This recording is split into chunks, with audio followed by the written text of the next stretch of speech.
আজকে আমরা শুরু করছি ভেক্টর এমসিকিউ সমাধানের পার্ট 3, মানে পরবর্তী দিনের ক্লাস। তো তোমাদের আগের দিন আমি ক্লাসে 35 নম্বর এমসিকিউ অবধি করিয়ে দিয়েছিলাম। তো তোমরা অনেকেই বলেছো তাড়াতাড়ি পরবর্তী অংশটা দিতে। তোমরা নিশ্চয়ই ভালো করে দেখে নিচ্ছ এবং বুঝতে তোমাদের কোনো সমস্যা হচ্ছে না। তো চলো আজকের আমরা ক্লাস শুরু করি। তো 36 নম্বর অঙ্কটা তো করে দেওয়াই আছে এমসিকিউটা। আমি 37 থেকেই না হয় শুরু করি। 37 থেকে দেখা যাক, যেগুলো হিন্টস দেওয়া আছে সেগুলো করাবো না, যেগুলো করে দেওয়া নেই সেগুলো আমি তোমাদের বুঝিয়ে দেবো। তো তোমরা যারা নতুন তারা জানাতে ভুলো না তোমাদের ক্লাসগুলো কেমন লাগছে আর কতটা তোমাদের বুঝে নিতে সুবিধা হচ্ছে। তো এই অনলাইন প্ল্যাটফর্মে আসা তোমাদের জন্যই শুধুমাত্র, যাতে তোমাদের খুব সাহায্য হয় পড়াশোনার ক্ষেত্রে এবং তোমাদের বুঝে নেওয়ার ক্ষেত্রে। তো সময় বার করে যতটা পারি তোমাদের সাথে থাকার চেষ্টা করছি, তোমরাও সাথে থেকো। এবং যদি ভিডিও ক্লাসগুলো ভালো লাগে তাহলে অবশ্যই বন্ধুদের সাথে ভিডিও ক্লাসের লিঙ্কগুলো শেয়ার করবে, যাতে তারাও দেখে তোমাদের মতোই উপকৃত হয়। তো চলো আজকের ক্লাস শুরু করা যাক।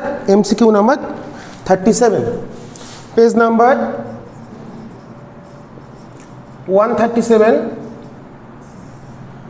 MCQ number 37। তো 36টা যেহেতু করিয়ে দেওয়া আছে ওটা দিয়ে আমি আর করালাম না। তো আমি পরের যে সমস্যা বলছে, অনুভূমিকের সঙ্গে 45 ডিগ্রি মাইনাস থিটা এবং 45 ডিগ্রি প্লাস থিটা কোণে উৎক্ষেপিত দুটি প্রাসের সীমার অনুপাত কত? প্রক্ষেপ সীমা। তো প্রক্ষেপ সীমা আমরা জানি আর equals to u square sine 2 theta by g. তো প্রথম ক্ষেত্রে থিটাটা বলে দিয়েছে 45 degree plus theta minus theta একটা। প্রথম ক্ষেত্রে থিটা 1 বলেছে 45 ডিগ্রি মাইনাস থিটা, আর একটা বলেছে 45 ডিগ্রি প্লাস থিটা। তো আমরা যদি প্রথমটার ক্ষেত্রে প্রক্ষেপ সীমা R1 ধরি তাহলে আসছে u square sine 2 45 degree minus theta by g. তাহলে আসবে u square sine 90 degree minus 2 theta by g, মানে u square cos 2 theta by g. আর এর একটা আসছে আমাদের R2 যেটা চলে আসছে ইউ স্কোয়ার সাইন 2 থিটার মানটা বসিয়ে দিলাম বাই জি। পুরোটা আসছে তো, একটু ঘুরিয়ে দিই। তো দুটোর ক্ষেত্রে দুটো থিটা যে মান দিয়েছে, তো দুটো এই প্রক্ষেপ সীমার অনুপাতটা আমাদের বার করতে বলেছে। তাহলে এটা চলে আসছে u square sine 90 degree plus 2 theta by g, মানে এটাও u square cos 2 theta by g. তাহলে অনুপাতটা কত চলে এলো? অপশান সি ইজ, কোনটা আছে দেখি আমরা, অপশানে বিতে আছে, বিতে 1:1 আছে, সেটাই উত্তর দেওয়া আছে। অতএব R1 ইজ টু R2 চলে এলো 1:1। ঠিক আছে, তাহলে আশা করি তোমরা বুঝতে পারলে কিভাবে আমরা প্রথম এমসিকিউটা সমাধান করে ফেললাম। এরপর চলেছি 38-এ কি বলেছে? একটি প্রাসের প্রক্ষেপ কোণের পরিবর্তন না করে শুধুমাত্র প্রক্ষেপ দ্রুতি 2% বৃদ্ধি করলে সর্বোচ্চ উচ্চতা কত শতাংশ বৃদ্ধি পাবে? সর্বোচ্চ উচ্চতার সূত্রে আমরা জানি H equals to you square sine square theta by g. তাতে বলে দিয়েছে এখানে কোনটা চেঞ্জ করতে হবে? প্রক্ষেপ কোণ চেঞ্জ করবে না, থিটা কমবে না, জি কনস্ট্যান্ট। তার মানে এখানে আমরা লিখতে পারি H proportional to you square. কারণ থিটাটা যদি কনস্ট্যান্ট হয় তাহলে সাইন স্কোয়ার থিটাটা কনস্ট্যান্ট হবে, আর জি তো নিজেই কনস্ট্যান্ট, তাহলে এইচটা ইউ স্কোয়ারের প্রপোর্শনাল। তাহলে এখান থেকে আমরা লিখতে পারি অতএব ডিএইচ বাই এইচ সমান আসছে 2 ইন্টু, এটাকে ডিফারেন্সিয়েট করলে লগ নিয়ে ডিফারেন্সিয়েট করলে 2টা সামনে চলে আসে, তাহলে আসছে ডিইউ বাই ইউ। তো আমাদের ইউ এর যে চেঞ্জ, এটাকে দুদিকে যদি আমরা 100 দিয়ে গুণ করি তাহলে ডিএইচ বাই এইচ ইন্টু 100। তো প্রথম যে অংশটা এলো এটা মানে কি বোঝাচ্ছে? প্রক্ষেপ, যে প্রক্ষেপের ক্ষেত্রে প্রাসের গতির ক্ষেত্রে সর্বোচ্চ উচ্চতার শতকরা পরিবর্তন কত, এটা 2 into d u by U into 100, মানে কি বোঝাচ্ছে, ডিউ বাই ইউ ইন্টু 100 মানে বোঝাচ্ছে ইউ এর কতটা চেঞ্জ করলাম, কত পার্সেন্ট চেঞ্জ করলাম, সেটা আমাদের এখানে বলে দিয়েছে, মনে হয় 2% দেখলাম। তাহলে আমাদের উত্তর চলে এলো 2 ইন্টু 2 মানে 4%।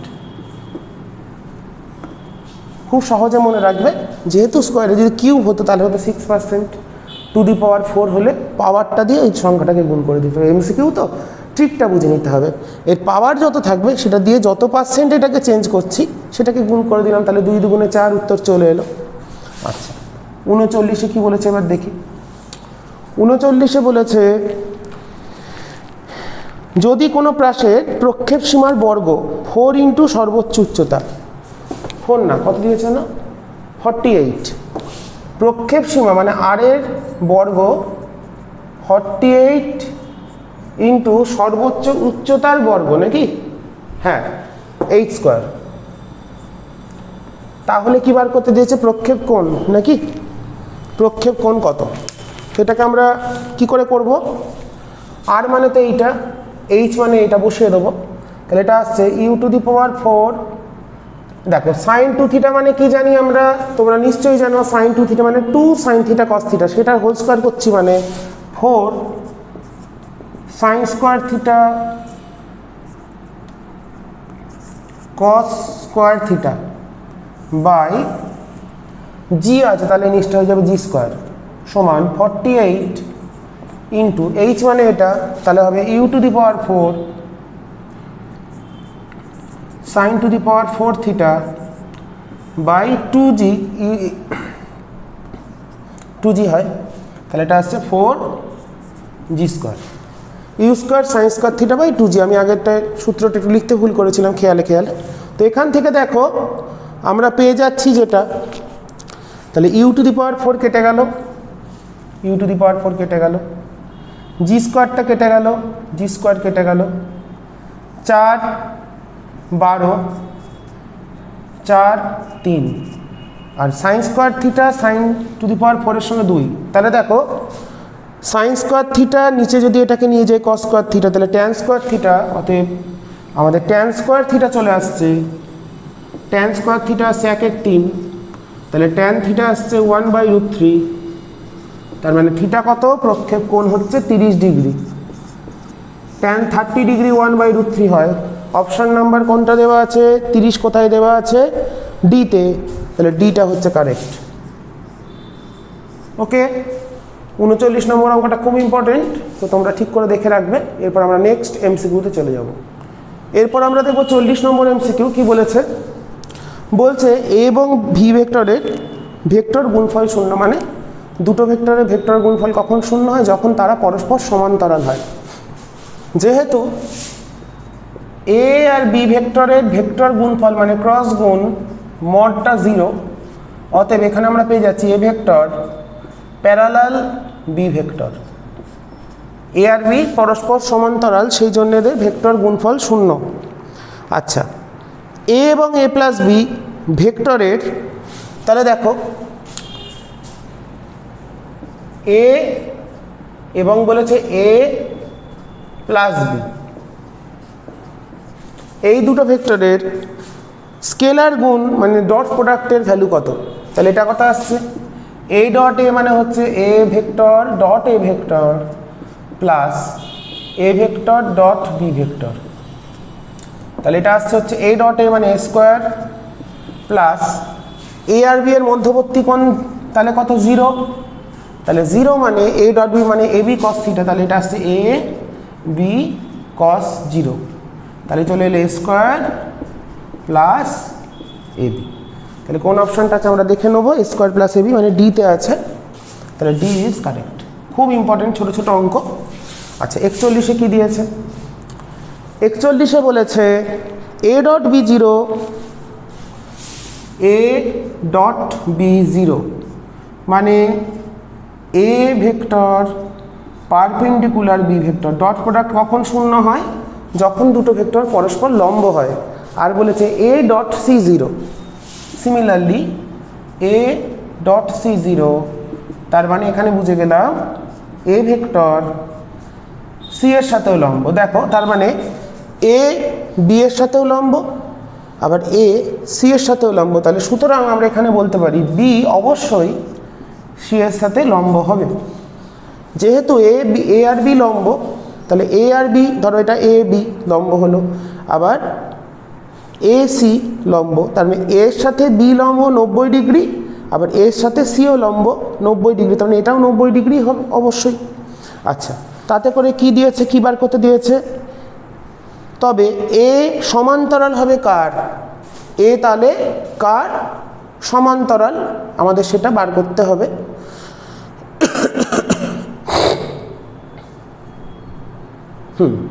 তো দেখো এখানে আমরা যদি এ সমান্তরাল দিকটা বার করতে চাই, ধরো আমরা জিনিসটা এরকম ভাবি, এটা এ, এটা বি, এটা সি, ছবিটা আমরা এরকমভাবে এঁকে নিলাম।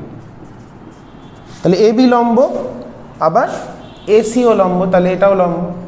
তাহলে এ আর এর সমান্তরাল মানে এই দিকটা, এই দিকটা মানে বি ক্রস সি যদি করি, B cross C, B cross C করলে আমরা জানি বি আর সি যদি আমরা ক্রস করি, এই জায়গাগুলো খুব কনসেপ্টের জায়গা, তাহলে যে দিকটা আসছে সেটা এর দিক, মানে আই জে কে, তাহলে জে ক্রস কে করলে কোন দিক পাই? আই এর দিক পাই, সেটা এর দিক।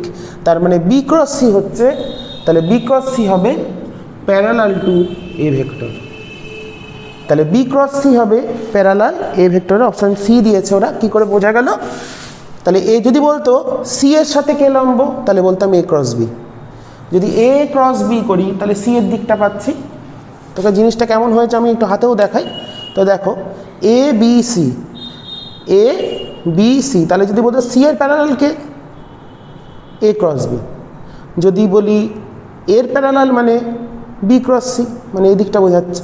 তাহলে বি ক্রস সি হচ্ছে, আমরা জানি দুটো ভেক্টরকে ক্রস করলে একটা ভেক্টর পাওয়া যায়, যেটা বি আর সি, বি ক্রস সি করলে যে ভেক্টরটা পেলাম বি ক্রস সি যে ভেক্টর, সেটা নিয়ম কি?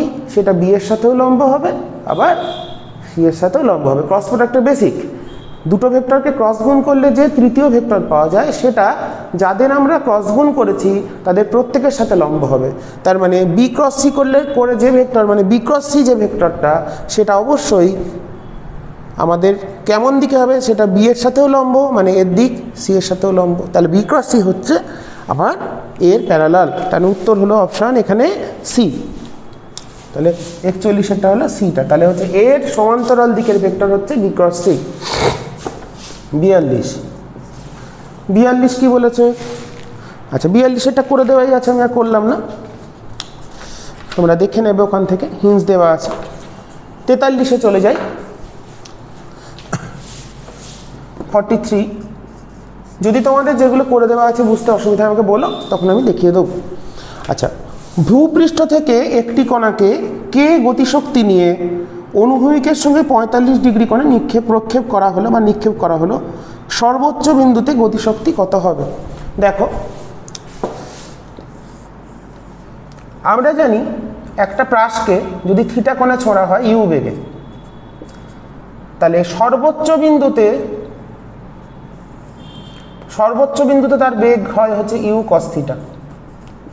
তাহলে যখন আমরা ইউ বেগে ছুড়ব, হাইস্ট পয়েন্টে তার বেগ হচ্ছে শুধুমাত্র অনুভূমিক বেগ থাকে, উল্লম্ব বেগ থাকে না, সর্বোচ্চ উচ্চতা এইচে। ঠিক আছে, প্রাসের গতির ক্ষেত্রে কোন ভৌত রাশি সংরক্ষিত হয় বা একই থাকে সর্বদা ধ্রুবক? সেটা হচ্ছে অনুভূমিক বেগ। অনুভূমিক বেগের যে উপাংশ, মানে এদিকে ইউ কস থিটা, সেটা সব প্রত্যেকটা বিন্দুতে, এদিকে ইউ কস থিটা, এখানে ইউ কস থিটা, এখানে ইউ কস থিটা, প্রত্যেকটা বিন্দুতে।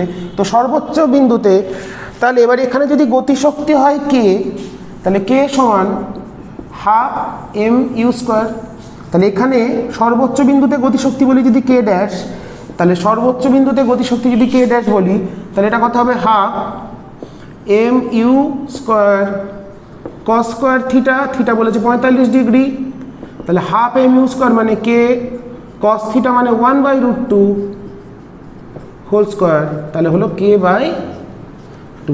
তাহলে সর্বোচ্চ উচ্চতায় প্রাথমিক গতিশক্তি যদি কে হয় সর্বোচ্চ উচ্চতায় তার গতিশক্তি হবে k/2 প্রাসের গতির ক্ষেত্রে। k/2 option B is correct. তাহলে কি করে করলাম, এখানে বেগ ইউ, হাইয়েস্ট পয়েন্ট সর্বোচ্চ উচ্চতায় বেগ হচ্ছে ইউ কস থিটা। তাহলে এখানে যদি গতিশক্তি কে হয় তাহলে কে সমান হাফ mv স্কোয়ার, বস্তুর ভরটা m ধরে নিয়েছি, তাহলে হাইয়েস্ট পয়েন্ট বা সর্বোচ্চ উচ্চতায় হবে হাফ m, এখানে বেগটা কত ইউ কস থিটা, তাহলে U square cos square theta, theta বলে দিয়েছে 45 ডিগ্রি, সেটা বসিয়ে চলে এলো k/2, আমাদের 43 হয়ে গেল।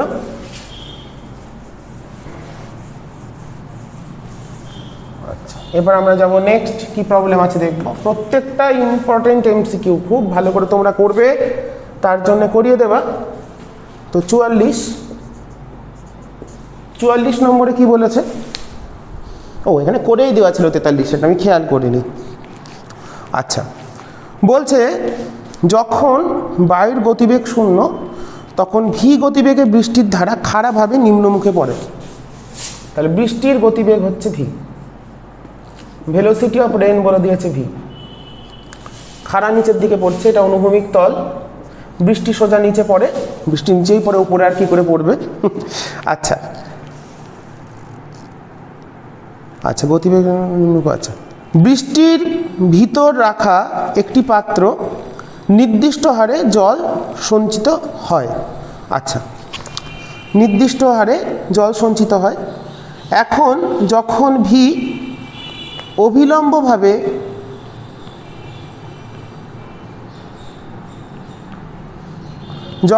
এর অবিলম্বভাবে বায়ু প্রবাহ ডাব্লু সেমি পার্ট সেকেন্ড বেগে প্রবাহিত হচ্ছে, যখন ভি এর অবিলম্ব মানে এই দিকে, ভি এর সাথে লম্বর দিকে এটা ডাব্লু, বায়ু প্রবাহ হচ্ছে, ডাব্লু মানে হচ্ছে ভেলোসিটি অফ এয়ার বলে দিয়েছে, এটা হচ্ছে বায়ু প্রবাহের বেগ, বায়ু প্রবাহ হচ্ছে, তখন পাত্রে সঞ্চিত জলের হার কি হবে। দেখো, এই যদি আমরা একটা পাত্র ধরি, সঞ্চিত জলের হার মানে হচ্ছে এরিয়া ইন্টু ভেলোসিটি, মানে তোমরা পড়েছো ক্লাস 9-এই ছিল, সেই কোন একটা কল দিয়ে কত হারে জল পড়ছে। তো আগে বৃষ্টিটা এইভাবে এসে পড়ছিল পাত্রে, এখানে একটা পাত্র আছে ধরো, এইটার যদি তলটার ক্ষেত্রফল, এই যে তল, পাত্রের মুখের ক্ষেত্রফলটাকে এ ধরি, সেক্ষেত্রে কত হারে জল পড়ছে, কত হারে জল জমা হচ্ছে। তাহলে প্রথমে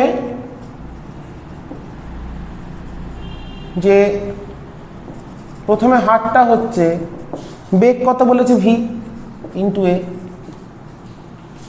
এটা হচ্ছে প্রতি একক আয়তনে পাত্রে কত আয়তনের তরল জমা হলো, সেটা হচ্ছে এরিয়া ইন্টু ভেলোসিটি।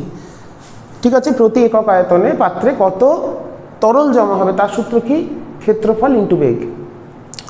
এবার যখন বৃষ্টিটা একটু কোণ করে পড়ছে, মানে বায়ু প্রবাহ হলে কি হবে, তখন বৃষ্টিটা একটু ট্যারা হয়ে যাবে, তখন ভি ড্যাশটা এরম, তাহলে সেক্ষেত্রে এটা যদি বলি থিটা, সেক্ষেত্রে বৃষ্টি তো এইভাবে এসে পড়ছে। তো আমাদের তখন বৃষ্টিটা কত কোণে বেঁকে গেছে, থিটা কোণে, বৃষ্টিটা এরম ছিল, এই বেঁকে গেছে। তো আমাদের এই যে এরিয়াটা, এটা কিন্তু সবসময় লম্বটা নিতে হবে। তাহলে এই যে বৃষ্টিটা এসে পড়লো, সেটা এই যে পাত্রের যে তলদেশ, সেটার সাথে এই তলের সাথে তো লম্ব নয়, তো লম্ব তল কোনটা, এরম একটা তলে এসে পড়ছে, তাহলে এটাও থিটা। তাহলে এটা যদি এ হয়, তাহলে কতখানি বেঁকে গেল, সেটা হচ্ছে থিটা কোণে বেঁকে গেল। তার মানে এই যে ত্রিভুজের, এটাকে যদি আমরা এই ক্ষেত্রফলটাকে এ ড্যাশ ধরি, তাহলে A by A dash equals to cos theta. ওপরের তলটা যদি এ হয়, নিচের তলটা বললাম এ ড্যাশ, তাহলে এ ড্যাশ ইকুয়ালস টু আসছে এ বাই এ ড্যাশ আসছে কস থিটা। তাহলে এখন ক্ষেত্রফলটা কত, কার্যকর ক্ষেত্রফল এ বাই কস থিটা। তাহলে দ্বিতীয় ক্ষেত্রে হার হবে মানে বেগ ইন্টু ক্ষেত্রফল। বেগটা সবসময় কেমন হবে, বৃষ্টির যে বেগ বা জল পড়ার বেগটা তলের সাথে লম্ব হতে হবে, মানে এইভাবে যদি এটা তল ভাবি, তার সাথে লম্ব হতে হবে। এবার যেহেতু বৃষ্টিটা বেঁকে গেছে তাহলে আমাদের তলটাও তো বেঁকে যাবে, কারণ লম্ব হতে হবে সবসময়। তাহলে দ্বিতীয় ক্ষেত্রে হার তাহলে হলো, এটা যদি ভি হয় তাহলে এই বরাবর তার উপাংশ হচ্ছে ভি কস থিটা, তাহলে সেই ক্ষেত্রে হচ্ছে V cos theta into ক্ষেত্রফলটা a dash কত এসছে এ বাই কস থিটা, তাহলে হলো এ ভি। তাহলে দেখো আগেও যা হার ছিল, আগে হার ছিল এ ভি, পরেও হার এ ভি, তার মানে পাত্রে যে জল জমবে সেই হারটা একই থাকবে। Most important MCQ. তাহলে হারের কোনো পরিবর্তন হবে না, উত্তর বি একই থাকবে। তাহলে 44 হচ্ছে অপশান বি হলো জলের জমার যে হার সেটার কোনো পরিবর্তন হবে না। ছবিটা ভালো করে তোমরা দেখে রাখবে, ছবি এঁকে বুঝিয়ে দিচ্ছি যাতে তোমাদের বুঝতে সুবিধা হয়। আচ্ছা এবার 45-এরটা করে দেওয়া আছে, আমি চলে যাই 46-এ। 46-এরটাও তো করে দিয়েছে, সবই করে দিয়েছে, এটা 46-এরটা ইম্পর্টেন্ট। 47 বেশিরভাগই বুঝিয়ে দিয়েছে এখানে অঙ্কগুলো লাস্টের দিকের। তা আমি একটু বুঝিয়ে দিই কটা অঙ্ক, তোমাদের একটু বুঝতে সুবিধা হবে। কত নম্বর এটা? আচ্ছা দেখো, ওয়াই অক্ষের সঙ্গে এ ভেক্টরটি কত কোণ করে, আমি সহজ করে বোঝাচ্ছি 45 থেকে। ধরো ওয়াই অক্ষ মানে হচ্ছে জে ক্যাপ। ওয়াই অক্ষের সঙ্গে কত ভেক্টর বলেছে? √3i minus J, √3i minus J, এই ভেক্টরটা কত কোণ করে। তো আমি এটাকে যদি এ ভেক্টর ধরি, ওয়াই অক্ষটাকে এ ভেক্টর ধরি আর এটাকে বি ভেক্টর বলি, তাহলে দুটো ভেক্টরের মধ্যবর্তী কোণের সূত্র কি? cos থিটা সমান a dot B by mod A mod B. তাহলে এখান থেকে আমরা পেয়ে যাবো a ডট বি যদি করি, দেখো এটা আসছে -1, a ডট বি মানে যে আই ডট করলে 0, যে হচ্ছে 1 কিন্তু মাইনাস আছে, আর মডে কত? মডে হচ্ছে 1, আর মড বি হচ্ছে এটা কত? √3 স্কোয়ার প্লাস 1 স্কোয়ার মানে 4 মানে 2, তাহলে -½ তাহলে থিটাটা হচ্ছে 120 ডিগ্রি, 120 ডিগ্রি। ওরাই এখানে কার সাথে করেছে? ওরা করেছে হচ্ছে 120। আচ্ছা এখানে ওরা এরমভাবে করেছে ছবিটা যদি আমরা ভাবি, ওয়াই অক্ষ মানে এটা, আর এখানে যদি আমরা ভেক্টরটা কি √3i মানে এরম একটা জায়গায় যাবে, ওরা অ্যাকচুয়ালি বার করেছে এই অ্যাঙ্গেলটা, ওই অ্যাঙ্গেলটা তাহলে কত আসছে আমাদের? 120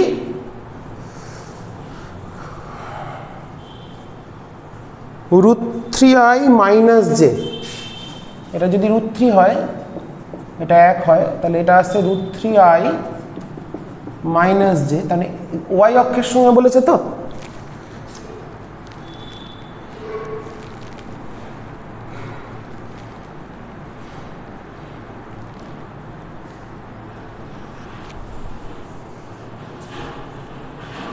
ও আচ্ছা হ্যাঁ, cos থিটার মান হাফ তো দুটোতেই হতে পারে, 120তেও হতে পারে, কিন্তু এটা 4 নম্বর ঘরে আছে, তাহলে থিটার মান দুটো হতে পারে, 120 বা 240।